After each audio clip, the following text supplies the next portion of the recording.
Well, greetings, world, and greetings, Seven Spot. We have got a treat extraordinaire for you today.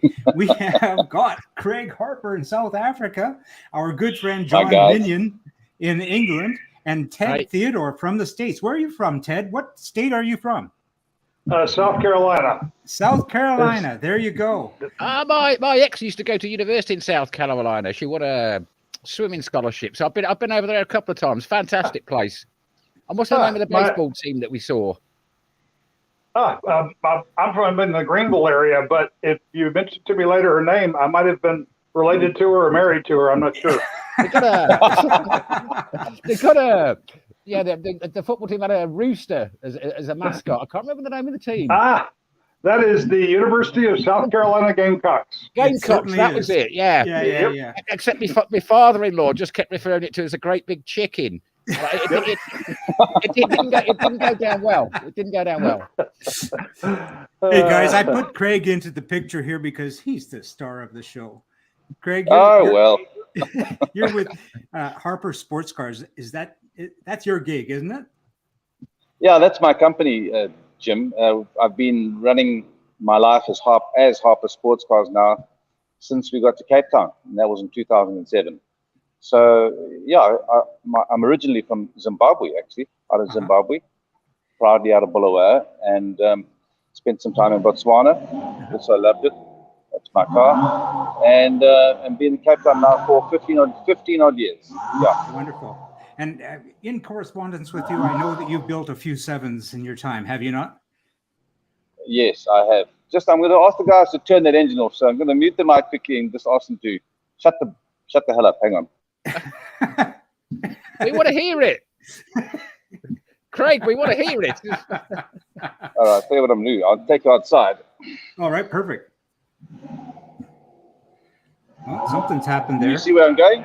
No, I can't. Actually, you've gone. Oh, there we go. There we go. That works better. Oh, look at that.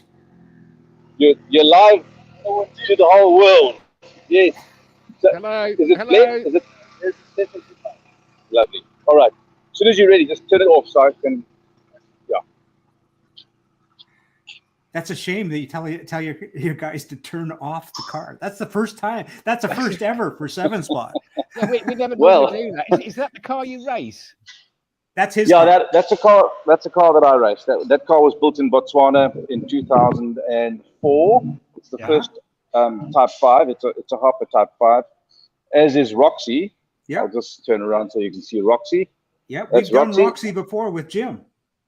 Yeah, Jim Page. That's Jim's car. Yep, that's right. So, what engines are you running? A variety of engines, actually. John, mine's got a little 1600 20-valve turbocharged Toyota engine. Jim's has got a 2-liter 4-cylinder turbocharged engine. So we do them with Audi V8s, Lexus V8s. We can configure the car for either a transverse rear mid-mount, or we can configure it for an inline configuration, both rear and mid-mount. Yeah, it looked like there's quite a lot of room in the engine bay, just on the quick look I saw there, so you can get it sideways or longitudinally. Yeah, brilliant. Yeah. Most format like that, you can't. It's either one or the other. Well, we have to move the radiator because in my car and all the Type 5s, because the engine is transverse, we put the radiator in the middle of the car and duct it from the sides. Mm-hmm. In the V8 configurations, which is a Type 6, the radiators go into the nose. So it creates a bit more plumbing and a bit more weight with all the water. But works well. And with the longitudinal or orientation, what kind of a transmission and differential are you using? Audi make a great transmission. It's a 5 or 6-speed. We use the 6-speed whenever we can, and it can handle huge amounts of torque. And 6 speeds. It's reliable. It's available locally. So that's what we like to use in the Type 6s. Yeah. Absolutely fabulous. Now, being that this is the Cobra show, tell us about your project. All right. So we're busy with the Cobra. It's right. Actually, you can see it behind me there. Yeah. That is the Cobra. Fabulous. Okay, the chassis, It's just a chassis. So that is a project we're finishing off. That's not our project car. We will finish that car off. We do a lot of work on Cobras. This is a Cobra over here, which is coming for some power steering mods. We do a lot of work on cars in general or sports cars in general that just don't work properly. Often they've been built by an amateur with love and care, but slightly misguided. So it doesn't work the way it should work or could work. So we specialize in getting them to work properly. Our Cobra project is, I think it's born out of the fact that I've driven, put it this way, I've never driven a Cobra that I enjoyed driving.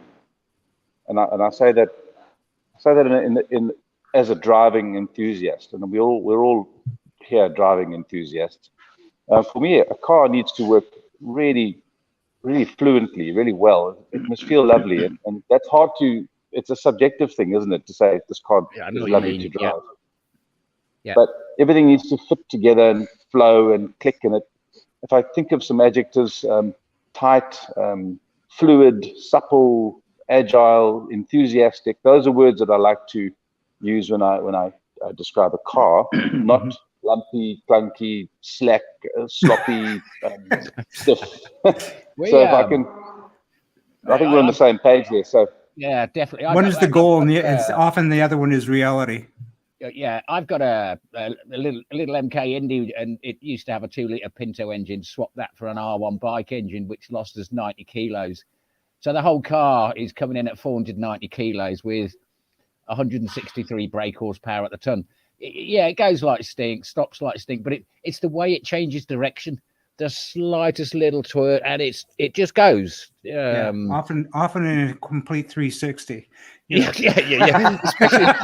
Especially if you've got the accelerator down, it's going to go badly wrong. Yeah, we do treat it with respect. Yeah. But now, Ted, you've got some experience with Cobras because you had a beautiful blue one, as I recall. Do you have some input on your own car? What was your experience with Cobras? It's interesting what you were saying. I feel very much the same. I've driven 2 original ones. One was a slab side. I drove a DAC. And I always dreamed of having one, and finally found a factory 5 that I could pick up reasonably. I loved it. I enjoyed it, but it was never comfortable. You never really felt like you had control of it. I felt like I sat on it, not in it. Oh, not wow. in it. And I'm really pleased to hear the direction that you're taking it to make it something that you really enjoy driving. What mine ended up was being more garage art. I had it in the garage. It made me smile every time I see it. I took it in parades and took our local beauty queens in the parades and all.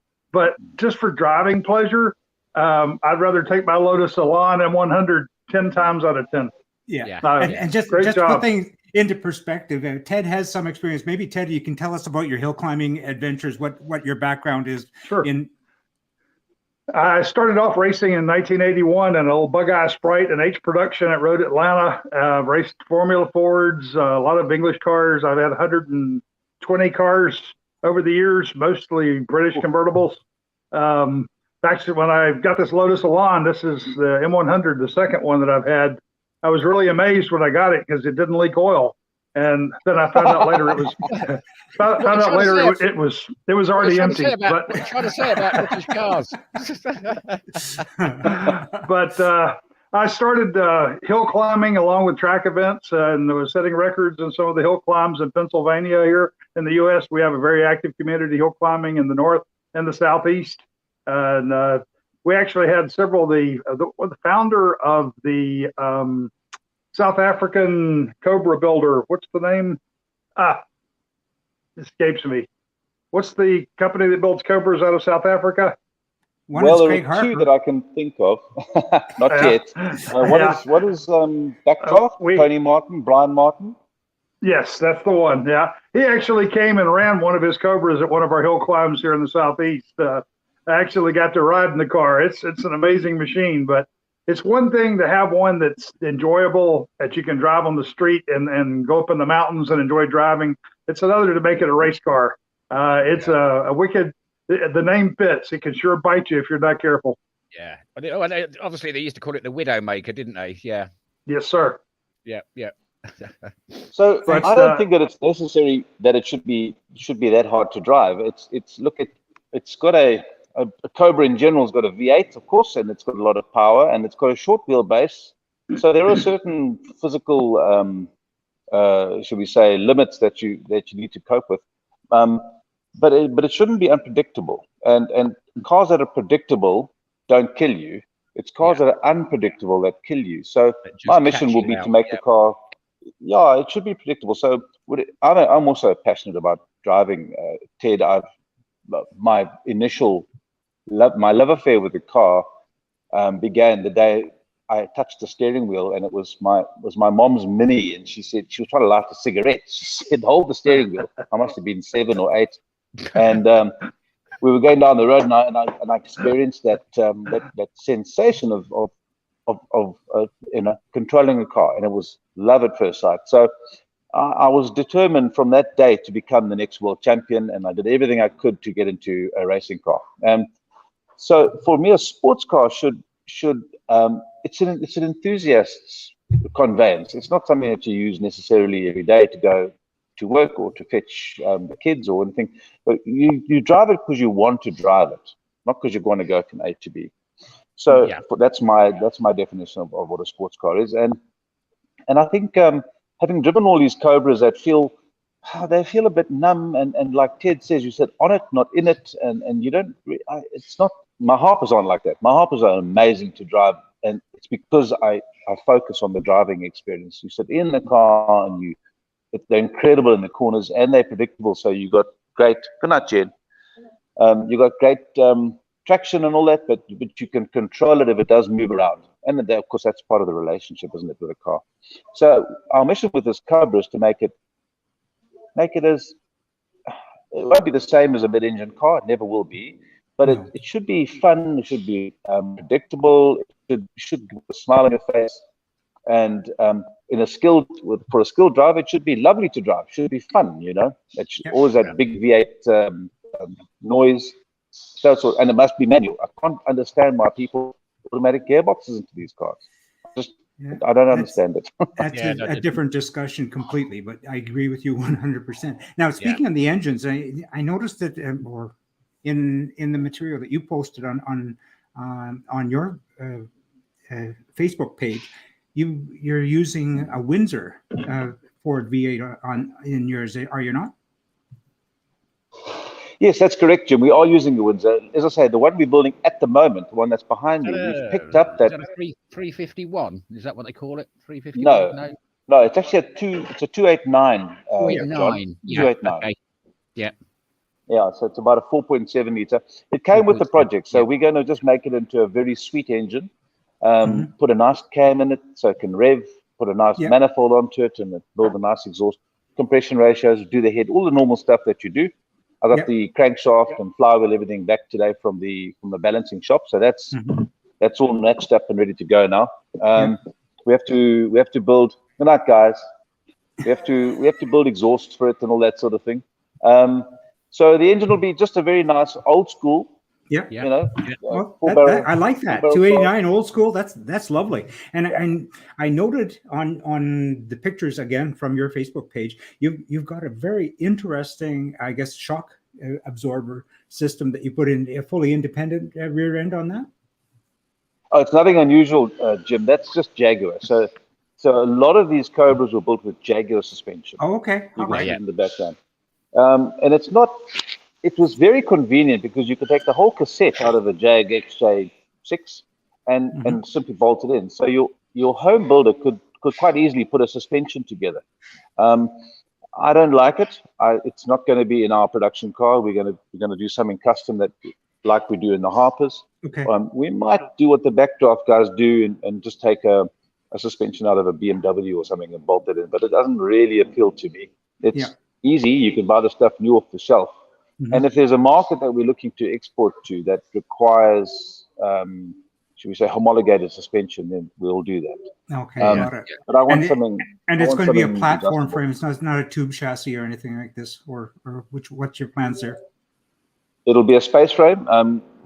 What we've done on this car behind me, I'm going to turn you around and take you over here. So there's some features on this car that'll carry through to our car. For one thing, the seats will be mounted low down. So you Mhm. won't be sitting on top of the chassis like we're in the early cars. Yep. All this jag stuff will be gone. Yeah. We'll make this one work. We'll do a proper low control arm Mhm. that can take all the loads, because I don't understand what Jaguar were thinking with this, but this is not my idea. This is all Jaguar stuff. Okay, I was wondering Yeah, about that. So to make this chassis stiff, this is fairly thick walled tube, but Mhm. this column, this spine coming through the middle of the car is where the strength will come from. So that'll carry the torsional loads from the back cradle, Mhm. which carries your loads coming into the suspension from the back, and the diff, yeah. from the back wheels, and transfer it through to the front. And as I say, this particular car, we are trying a few things out with hinge mounts and that sort of thing. It's going to change. It's very much a prototype at the moment. Mhm. But we're doing a lot of learning on this car, where we are going to use it as if you like, a development mule Mhm. for things like wheel angles and various things we can try out on this car before we sort of take it through to our production chassis. The art of it's prototyping. Have you heard of XES Designs, who are based in the UK? They build a cracking Jag, and they've got their own suspension setup with anti-camber compensation that they've done themselves. So might be having a quick look, see what they're up to. It's quite interesting. I mean, anti-camber compensations have been around for years, but not many have got it into kit cars. I know AK Sports Cars, who was another UK Cobra producer, I know they have it on the front. But yeah, XES, they've put it on both the front and the rear, which I don't know anybody else that's ever done that. But yeah, it might be worth just having a quick look at them. They've got a way of shimming. They've got a way of shimming for the camber and toe angle as well, using various shims that you can literally do on the fly. You don't have to take everything apart. It's just little things like that. So yeah, interesting. So serviceability is key, isn't it? So it's a car that I'm working closely with a man called Ross Nicholas, who was going to join us tonight, but he's busy with his Cobra business. He has one of the biggest, if not the biggest, Cobra collection in the world, and it's a working collection. You can come to Cape Town and you can hire one, and you can drive it around the mountain with friends or in a group or by yourself. So he sees a real demand for cars for the home builder, for people that want to do it as a home project with the family or something. And with the Harpers, with my own cars, I found that you really can't assume that the home builder's got the skills that are necessary to put a car together properly. Yeah. So our mission our mission going forward is that the car is really well developed, and then it's really easy to build. So there's no special knowledge required.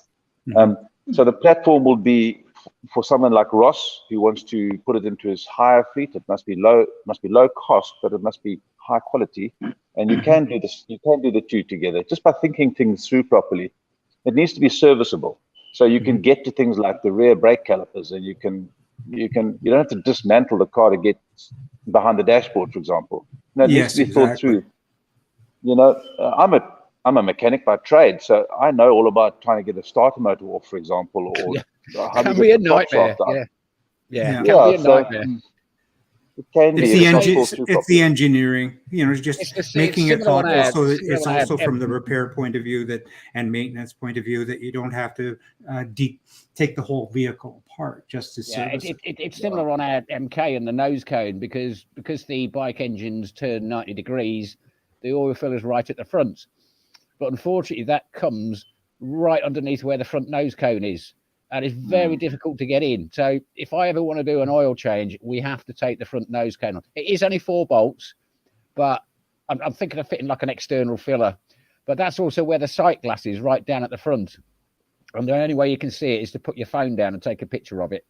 Because you cannot get in there. You just can't get in there. But so serviceability is important as well as everything else. I have a couple of questions. If you got a sec. The one I noticed in the Cobra that I had, the Factory 5, there's a lot of unique things about it, but the filler being on the top of the car, which is normal with a Cobra, that creates problems when you're filling it because of it coming up to full and it actually comes out the top, or it's seeping out the hose after you pull away from a service station for 10 minutes. There's a lot of features that you have with a car that you can't expect people to know how to fix it, like one-way valves and things like that. You're incorporating that into your kits. That said, the people that are building the cars affect your image and your reputation for the car. So are you adding heavy manuals in with it to like over-explain? You know, we say you can't make it idiot-proof because those idiots are genius sometimes. So Ted, we'll get to that. We will have instruction videos. I think these days it's an instruction video rather than That's a manual, better, yeah. printed manual. Yeah. Yeah. And just put them up, just put them up for the world to see, so that your mom and pop or your dad and son or daughter, is in some cases, can just say, well, how do we do this, and what are the tips? So we'll probably build a car in the shop, and we'll just do a video of the thing properly from all angles, so that these answers are provided. Yeah, and I think seeing it on video rather than a hard print manual, it's just chalk and cheese. You can actually visualize it on a video, whereas when it's in print and they're saying attach part B to part C and make sure you're going to wash in here, you might not quite get it. I mean, pictures are good. Yeah. But nothing. Yeah. Videos absolutely the way forward. Yeah.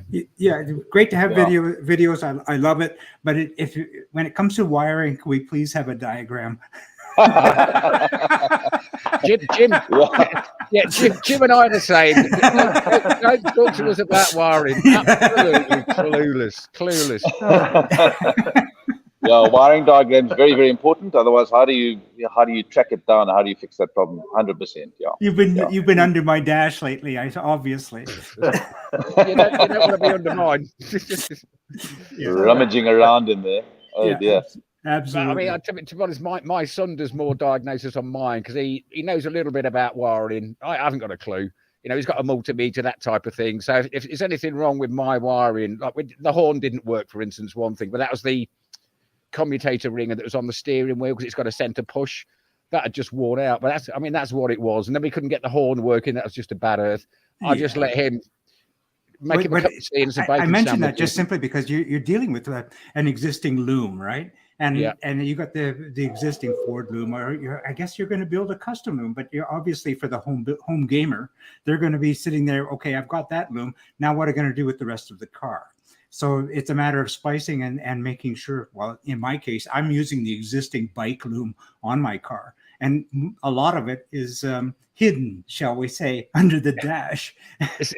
But in sometime before my time comes with the with God Himself, I'm going to take that thing apart and I'm going to splice it and I'm going to shorten up all those wires. But that's my own quest. Yeah. It's the same.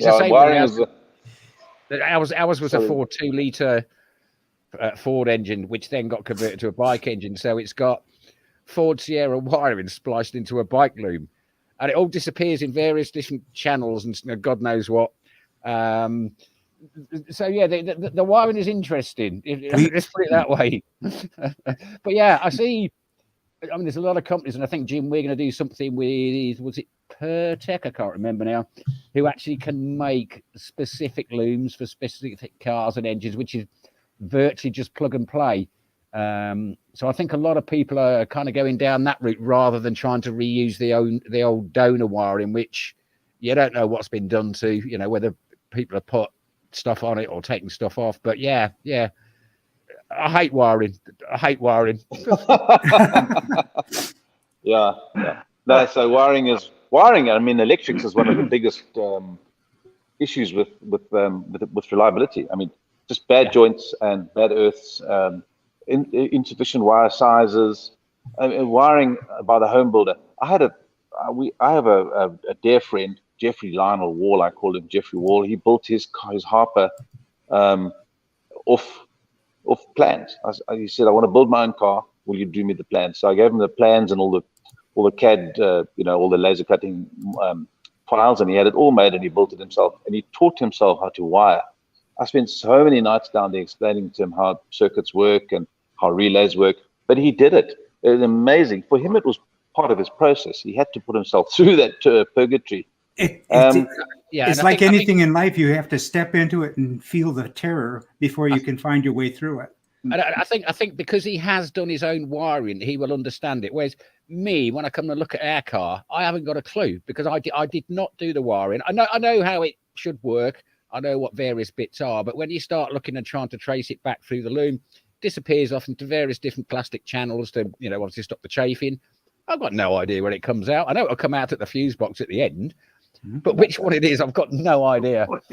I'm going to jump in for just a moment. One of our Facebook users is asking if he can jump into the stream, and I'm going to just say, please, if you're on Facebook, send me a private message on Messenger, and I'll send you a link. That'd be great to have you jump in. Have you got Facebook open, Jim? I do, yeah. Up on Facebook and have a look at the live. You might see his name. Although it just doesn't show. So I'm asking him, just send me a personal message on Messenger, and I'll send a link. Yeah, it's popped up as anonymous. I can see that. Yeah. Jim, we were talking about the electrics. I forgot to mention that to you.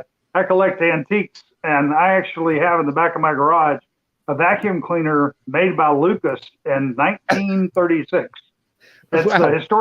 It's historically significant because it's the only product that Lucas ever made that didn't suck.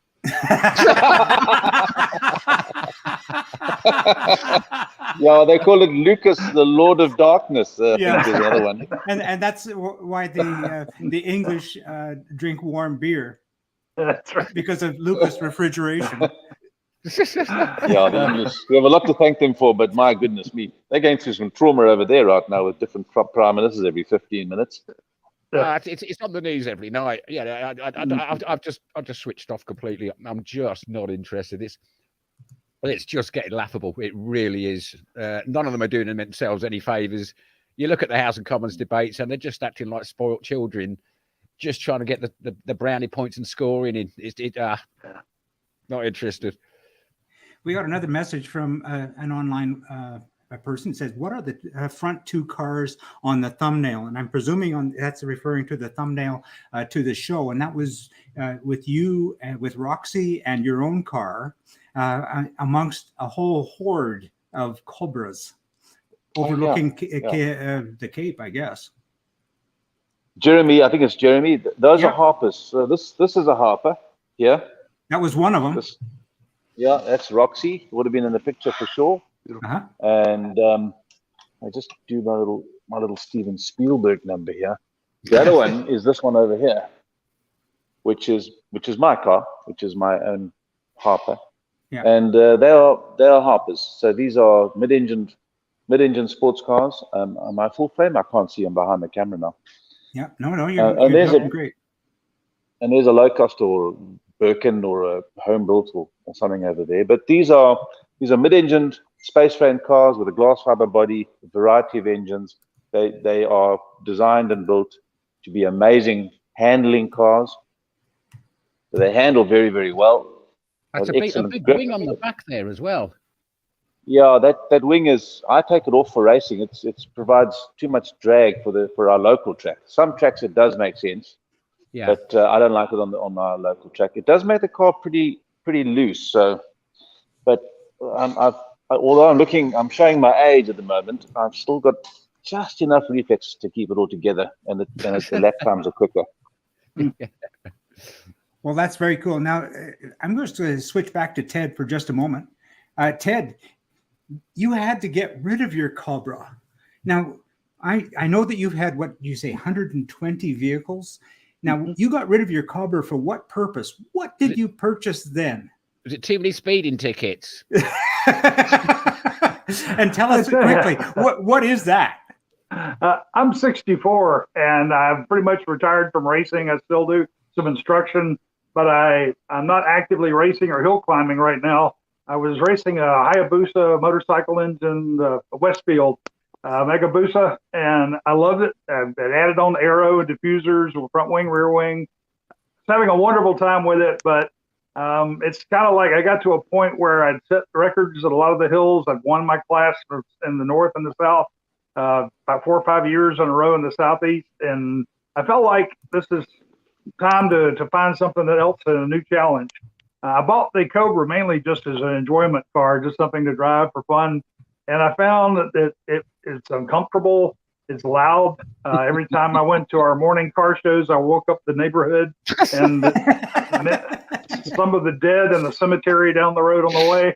And it was just, it was, I loved it, and it was fun, and I'm really thankful and glad I had it for the 4 years I did. But it was something, I wanted something that I could drive every day and enjoy. And it was really odd. I talked to the wife about thinking about selling it. One morning, a guy listed that he had a 1991 Caterham HPC Super 7 for sale in California. Just decided to sell it. He had everything with it. It was in very tip-top condition. His price was reasonable. And I told my wife, I said, I think I'm going to sell the Cobra. So I scribbled out an ad, pushed it into Facebook Marketplace at 2 o'clock the same day. At 4 o'clock, a guy called from North Carolina and said, I'm on the way with the cash. He came in at 7, took the car, paid in cash, left. And at 9 o'clock, I called the gentleman in California, a retired Delta pilot, and purchased the Caterham, which is this one here. Yeah, nice. So we're not going to do a walk around with you right now because you're tethered to your computer. All right, but I can make a couple of inches before I lose you, but I think that the big answer to your question though at point, I wanted something at 64 that I can drive and enjoy every day. And most people would not think of a Caterham as a car that you would drive every day, but it is to me. Definitely in South Carolina with the weather, yeah. Yeah. There are times it's 11 o'clock, my wife's asleep, and I'm downstairs watching TV and suddenly feel like I need a Pepsi and I need to get in the car and go down the road to find a store open to buy it or to get a cup of coffee, or I just enjoy driving it. Everywhere I park it, there's a crowd of people around taking pictures of it when I come back out. It's just a pleasure to drive. Dad, I've got a dumb question. Where's the cup holder in the Caterham? I tell you, if a pretty girl walks by, sometimes the windshield wipers come on. It's pretty tight in there. And you didn't use your hands, Ted. Very skillful. But I tell you that one thing that amazes me, and it kind of combines what we're talking about with the Cobra as well. One of my big loves is history of sports cars, and I've spent a lot studying in the British side, and it amazed me, Colin Chapman's history of what he accomplished and what he did and the design work he did. I had a saying I mentioned in one of the meetings recently where I spoke that Colin Chapman saw building these cars as light as possible being so important, and he saw consumables as being gas, oil, tires, and drivers. Yeah, that's the truth. When you look at the history, there was a lot of drivers that were lost and injured in the process of that. But what they were essentially doing was trading weight for speed. And that is actually what Carroll Shelby did with the Cobra. He was trading weight for speed. When you look at these and drive it on the road and you realize if I get hit, I'm a goner. And then think about these guys that were racing them with the protection around them. No safety gear, often no safety belt, no helmet. Absolutely. The hoop behind them was usually 4 inches lower than the top of their helmet. Exactly. But it looked cool. It looked cool. But again, he took that concept, I think, from Colin Chapman in many respects, and even worked with ACE, the companies, to help build them. But I think that part of his success was he used the same concept of making it light and making it fast, and taking weight out of everywhere you can, and then put the biggest freaking engine he could find in it. That's what they used to compare it to like the Italian teams, because what they used to say is the Italians, when it broke, they had to strengthen it and fix it. Yep. Well, the Italians generally just had to try and make things lighter because they just over-engineered it. But Colin Chapman, when things broke, he just had to try and make it a little stronger because he always started off light anyway. It was as light he could possibly get it. If he broke, he'd have another look at it. It's just a completely different concept. I raced a hill climb. I raced a hill climb car that was a home built that a gentleman up in Ohio built. It had a peripheral port rotary engine in it, and it had 3 wings on the front and 3 wings on the rear. It actually looked like that. Yeah. Wow. Okay. It's almost just like a go-kart. It was a monster, and in talking to the gentleman that the other person has call captions enabled. Please start speaking. We've got an Who is added that? pleasure. We've got Steve Dunbar joining the stream from Burnaby, British Columbia, and please join the stream. Apparently, your computer says that you've got computer captions added. Steve, do you want to say "Hoe gaan dit met jou"? Hoe gaan dit, mense? Ek het 'n probleme met my equipment is giving me a little bit of a problem this morning, gentlemen. Oh no, you're working. You sound great, but your Afrikaans is lousy. I haven't used Afrikaans in such a long time, and I mean, my Afrikaans was never really all that great. But anyway, good to have this, the chat going here, lads. I jumped in a little bit late, so I apologize for that. And I'm just trying to get my video working again. All right, your video's on. We can see you. That's fine. Yeah, we can see you fine. Don't worry. I'm going to put Craig back in. But just so everyone should know, Steve is building his low cost in Burnaby, British Columbia, and his is going to be the Italian version. Tell us quickly about your Italian low cost for a moment. Okay. Well, I've always loved Lotus Super 7s. And I always loved Alfa Romeo, and I couldn't afford to put a Lotus engine in a Lotus Super 7, and I managed to get hold of a 2-liter Alfa Spider that had a rotten body, which I think is pretty typical for Alphas. Yes. But the motor was very sweet. They came out like that from the factory. So I bought the Alpha and had it sitting around until I retired, and I've been working on my car now for about 6 years on and off, and I'm having a great time doing it. And just listening to the comments that went earlier on about the process of building, and I'm a millwright by trade. I do have a fair bit of mechanical skills, and I'm applying them to everything, including the wiring. I've done all the work myself. And just for instance, at the moment, I'm having a big problem trying to find the aluminum extrusion for the windshield.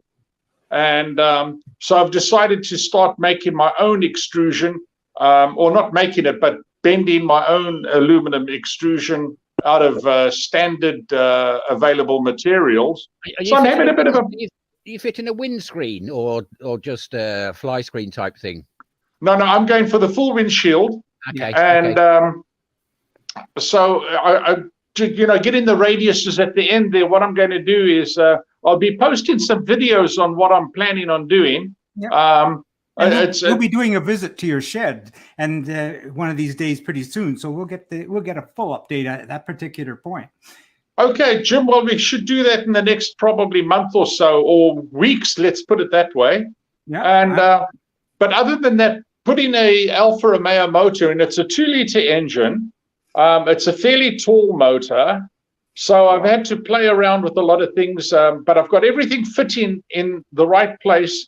Unfortunately, being a left-hand drive, the steering column has to go sort of over the top of the engine.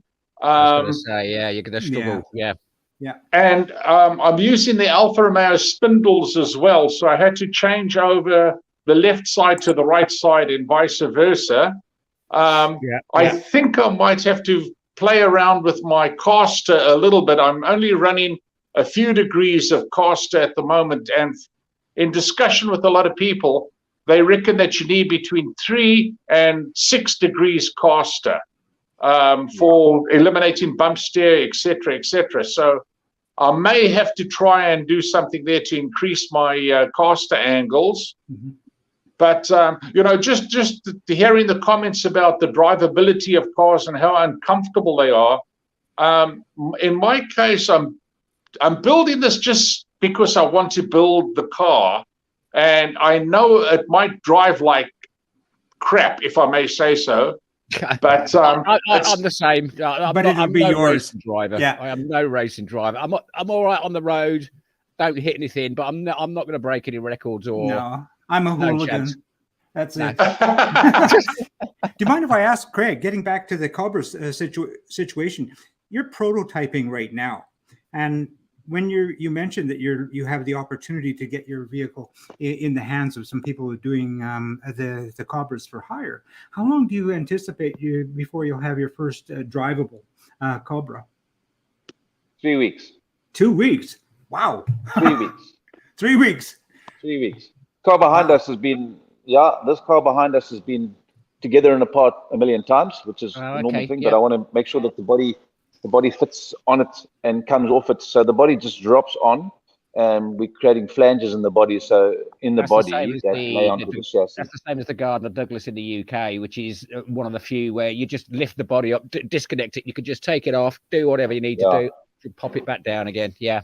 And you've got a plastic shell donated from somewhere. I don't know if that's your own design or if it's from somewhere else. But that's got to go to paint, and that's going to take some time too.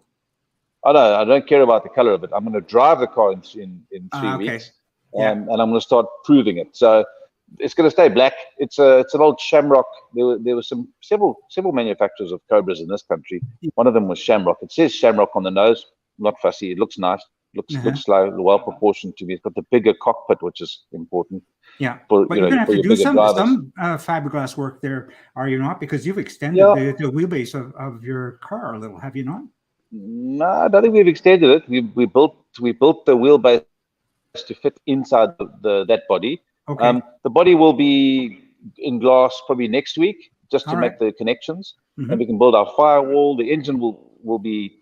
That engine will be taken out the car towards the middle of next week once I've built the exhausts, and then my mechanic will then reinstall the crank, and we've changed the flywheel, and we've totally blueprinted the motor. So I want this car 3 weeks. I want to drive it in 3 weeks. It won't look like this red car, and that's got all the jewelry on it. It'll have lights, it'll have all the running gear that it needs. Wow. But it'll be black. It'll be the color that it is now. Something that is very important is that I hate scuttle shake. I need the car to feel like it's one thing. I don't like the body to be flapping around. It's not for show; it's for go. I want it to be. It will show and go. So there's show and go, but there's also this feeling of integrity in the car. Yeah. Where if you open the door, it doesn't sag in your hand, and when you close it, it doesn't have to be lifted on. I want it to be a proper door that closes the clunk as well. So, yeah. You don't have to keep pushing it shut. Yeah. Well, and it's got to feel nimble. I know that in previous live stream that we did, Steve and I did with a fellow Afrikaner with his Lister Jaguar replica that he built. The original front suspension didn't have enough camber, was it not, Steve? Yeah, that's right. Yes, and he dialed in approximately up to about 6 degrees caster on his front end. I think he did say when he first took it out, he was so disappointed, and it just wasn't right, and he knew it wasn't right. But just went back and revisited it. Yeah. Well, Ed has quite a lot of experience of building cars. In South Africa, he built a 626, a Davy 626 that used to be raced by Basil van Rooyen in South Africa. So if you have a look at that 626, Google it, you'll see what he did there. So he does have experience, and at the moment he's building a stove build special. And he, on his video, he showed how much adjustment he's building into his front suspension. And who knows, right now it's Jaguar powered, or it could be Jaguar powered. It might end up being electric. Yeah, we did chat about that. He's very, very interested in the electric side of it. Yeah. Cool. The one he's building now has got the Ford V6 motor in it, Jim. Oh, okay. And then he plans to look at going to an electric one later on, if possible. All right. Now I've got the picture completely. Well, that's cool. Craig? Because his Lister was the Jaguar, Yeah. You have given us a taste of what you're doing, but we would love to follow you. I'm going to say, I'm that type of person that follows all of this stuff everywhere, but I'm going to follow with great anticipation on your Facebook page to follow the development of your wonderful Cobras. And if you don't mind, we'd love to touch base with you from time to time when you got it going. We'd love to hear that thing burbling along. Definitely. I'd love to do that. That'll be terrific, John. That'll be terrific, Jim. Let's do that. Every so often, let's check in and see how it goes, because I'm also keen to. I mean, you are Harper Sports Cars. You got the Cobra thing under development, but you've got those other wonderful cars that you've developed. We would love to even just take a peek under the bonnet in a live stream with your own personal Harper. Not this time. I can take you there now if you like. Okay, let's go. Let's go for it. All right, let's go. Do you have a Facebook page for Harper Sports Cars? Yes, I'll link that in the description. Yeah. You put it in the description. Yeah, brilliant. Yeah, very good. So here we go. So this is my own car. Hello, Cheats. It's looking pretty sprightly for an old girl. Yeah, it's the oldest car. It definitely is the oldest car. So this is a Toyota 1600 20 valve engine. Obviously, transverse, yeah. Transverse, as found in Corollas, the quick Corollas, the RXI and the RSI. Yeah. So it's 1.6 liters. We have developed this entire turbocharged system here. Please start speaking. Lives down the front. I don't know if you can see it down there. The radiator's there. Can you see the radiator? Yeah, yes, we can. Yeah. And the fuel tank and the radiator are through here. I don't know if you can see that. You can't. It's too dark. So the fuel tank's right on the center of gravity. So it doesn't matter if it's full or empty. It handles the same. The fuel also stays cool. It's something we don't often think about, is that fuel doesn't like getting hot. It affects all kinds of things. So I would think that's a big thing in South Africa, because right now it's probably a lot warmer than it is here in Vancouver, British Columbia. Is that is that forced injection, cold air injection? You got another rad on the top. What's that there? So that radiator on the top. This is an intercooler. Yeah. And we feed that with cold air from the scoop over here. Yeah. Okay. Yeah. All right. And you get enough airflow for the intercooler right up there, eh? Yeah, it stays just above ambient, about 5 or 6 degrees above ambient. Okay, cool. And this is a cockpit, very, very basic, very stripped out for racing. And well, that's what it is. And you're ready to go with your helmet and everything. Yeah. Well, because tomorrow's track day. He's sitting there waiting for you. I drive the car on the roads, guys. This is a street car. So it's a street car and a race car, which is exactly what I think a sports car should be. It should be something that you could race if you chose to, but it's a pleasure to drive on the street. And so when I take that home at night, which I have been I tend to drive it a lot more than normal before a race meeting, just so I can iron out all the bugs. And we found that, it's just a good way to get it reliable. Just yesterday, the last 2 days actually, I just noticed that the temperature was about 5 or 6 degrees hotter than normal. It wasn't hot, but it was just hotter than normal. Yeah. And it turns out the thermostat was going. So good thing we caught that. So that's the Harpers. The Cobras are I think a commercial opportunity. There seems to be a massive demand for Cobras. Yeah, and I've always resisted huge community down there. That picture you gave us with your two isolated little Harpers and this horde, this herd of Cobras. It's an amazing thing. We got so many Cobras. We've got so many sevens as well, of all descriptions, guys. You got Caterhams, you got Birkins, you got low costs, you got home built, you got the Haynes book build, I can't even tell you how many there are, but we did the 60th anniversary a few years back to Knysna with all the sevens. South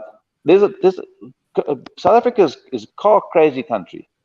We just love our cars, and we're very lucky with the weather, and in the Cape especially, we're lucky with the roads. The roads are still very, very good here in the Cape. in other parts of the country, they're not so great. You don't want to come to the UK, I tell you. Not for the weather. No, I don't, John. We're not even going to mention Vancouver or Canada. I mean, pretty soon you'll be driving in about 6 inches of snow. Well, you won't. You'll be stuck in 6 inches of snow. Yeah. You know, Craig, what you say about the culture? Guys. What you say about the culture in South Africa as far as cars is concerned? I don't know what it is. If it's something in the water or whatever, but there's a lot of people from South Africa and involved in cars and racing in particular. Unfortunately, when I moved to Canada, that DNA is lost in most cases, and it's fortunate that every now and again you stumble across a lad like Jim, who is passionate about the cars and bringing the community together. There is we've got some very, very big events here with the car culture, which are fantastic. But in general, it's few and far between. And cars are merely an inconvenience, just something to get you somewhere else. Or it's a bunch of bling. It's bling. Yeah. And we all love driving, and that's the most, Well, it's simplicity. I was thinking about that this morning, and I was thinking, what makes it so integral is just this wonderful thing about the 7. We were talking about all the new technology that you can put into cars, and I was thinking, what I really love, I don't care about that. I want to drive it. I want to feel it. I want a simple car that I can drive, and I can know every part of it. And you just don't get that with a modern one. I mean, you just got so many different apps that you add to it and all the different stuff. It's not the same. I'm a dinosaur, yes, but I want to feel the car. Unfortunately, with the current the way things are going right now, manual transmissions are going the way of the dodo.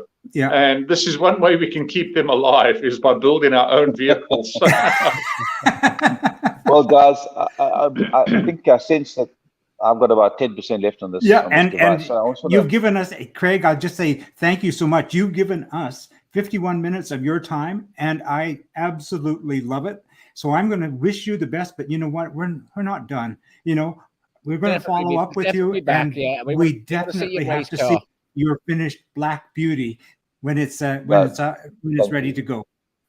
Thank you, Jim. But I want to just salute you, because your sense of community and bringing people of a like mind like us together is really fantastic. And we are becoming people who love driving are definitely a dying breed. So it's great to be part of this community, and I thank you for including me. Well, there you go. But on the screen, we've got Hyena Racing in South Africa that said, "Hi guys, I just got a Lotus 7. All in parts, and we'll soon be visiting Craig for tips and bring tricks." It up. We have lots of 7s coming in that have been purchased, and they say, "Is this how they're supposed to go?" And I drive it. I say, "Definitely not. This car's undrivable." And then we get them right, and then they're like, "Wow, this is actually a lot of fun." And it's the same with the Cobras. People think that a Cobra has to be difficult to drive. I don't think it needs to be difficult to drive at all. So it should not. It's going to be fun getting a Cobra. We had one on a completely different 7 site where it was a Caterham, supposedly factory built, and he was posting pictures of his shock absorbers because the polyurethane bushes at the top are just all gone manky. He said, "Where can I get these? What are these, and where can we get them from?" And we all looked at it. We said, that is dangerous, because I think it was never ever a shock suspension point. There was only one bracket, and someone had just put a bolt through and bolted it on. Oh dear! For the best. Oh dear!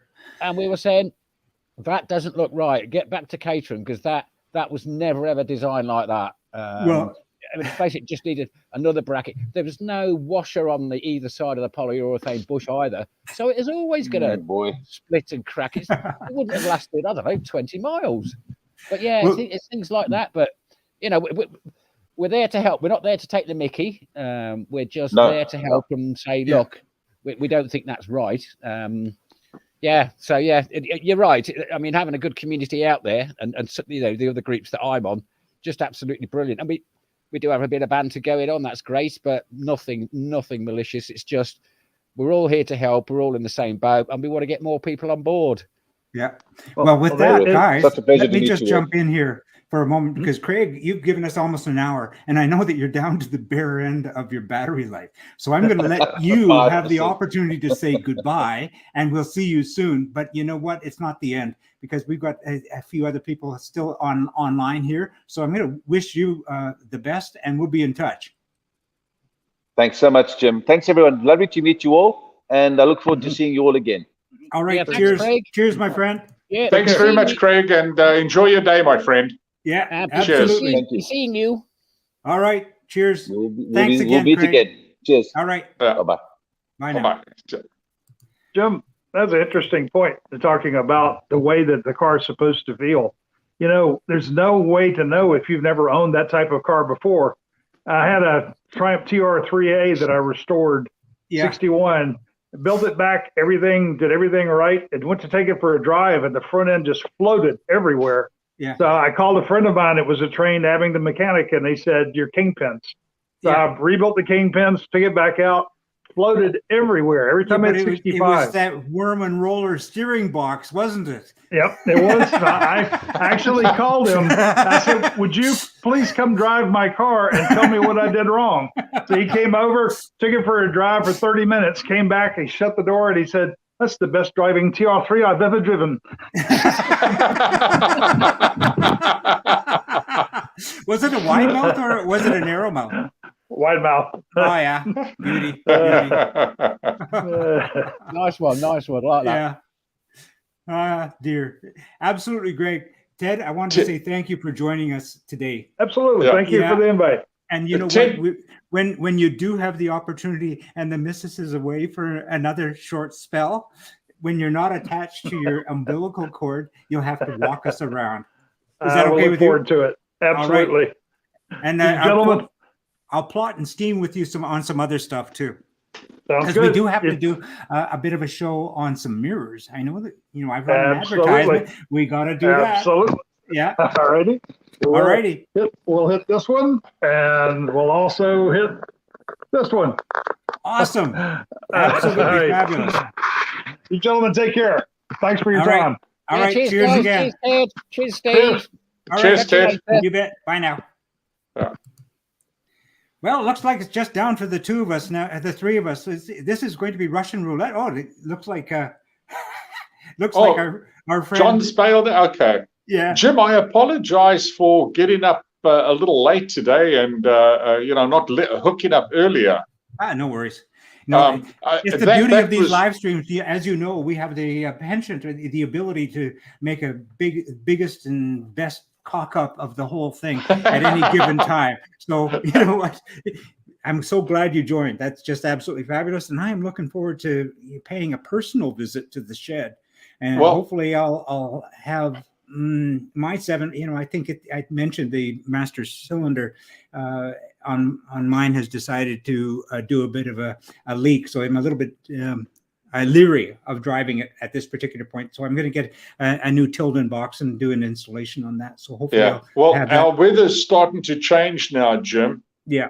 So that might preclude you from taking a drive over in your 7. However, it works out. But at the moment, I am moving along quite nicely. As I said, I'm just working on a couple of things which I'd like to point out we can do in the video. Yep. So I think maybe sometime in the middle of next month or so. How does that sound, Jim? Sounds good. In the meantime, you and I will have to go for coffee and talk about F1. Oh, yeah. A lot of interesting stuff going on. And, we've got a race this weekend, right? Yeah. Yeah. So, I've pretty much enjoyed what's going on, but the ramifications of last season still haven't gone away yet. Yeah. So, with the FIA wanted to jump all over Red Bull with their cost cap measures and all of that. So that's not finally put to bed yet. So we'll have to see what goes on there. Yeah. Well, my friend, with this, I'm going to bring our 59-minute. Yeah. We've got John jumping in. John is trying to. Hello, John. You're back in. I just wanted to say thank you, John, for jumping in because we're about to say goodbye. Yeah, that's fine. Yeah. It's nice, So nice to see more people dropping in as well and asking really good questions. So, yeah, and that's great. We'll be doing more of this. And as I mentioned, one of the things that we're doing, and as I posted on Facebook, is that we are now doing pre-testing for all of our shows because we want to have the connections be tested and be good. But in doing that, we're finding out it gives us an opportunity to do new stuff because we're recording them. So we can do outtakes and you can have 7 Spot backstage. And it's great. So with that, guys, I'm going to say have you and yourself a great day, and we'll see you at 7 Spot. Yeah. Take care, John. Take care, Jim. And we'll see you all sometime soon. Absolutely. Yeah, see you again soon and be seeing you. All right. Cheers for now. Take care, lads. Cheers. All right. Bye. Bye now.